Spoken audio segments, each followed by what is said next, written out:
नमस्कार मनभटक्या मित्रांनो, आपण 23 तारखेला दक्षिण भारतातील मंदिर दर्शन आपली यात्रा पूर्तीसाठी प्रस्थान केलं होतं।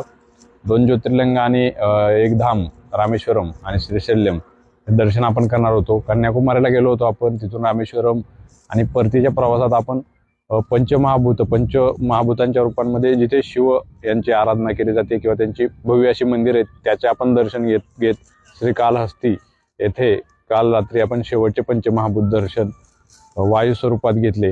आणि आता आपण तिरुपतीला दर्शनाला जाणार होतो आज, पण ते काय आपल्याला शक्य झालं नाही, गर्दी असल्यामुळे आपण ते कॅन्सल करून आता श्रीशैल्यमकडे प्रस्थान करतोय। आणि वाटेत आपल्याला असा सुंदर असा नजारा बघायला भेटतोय।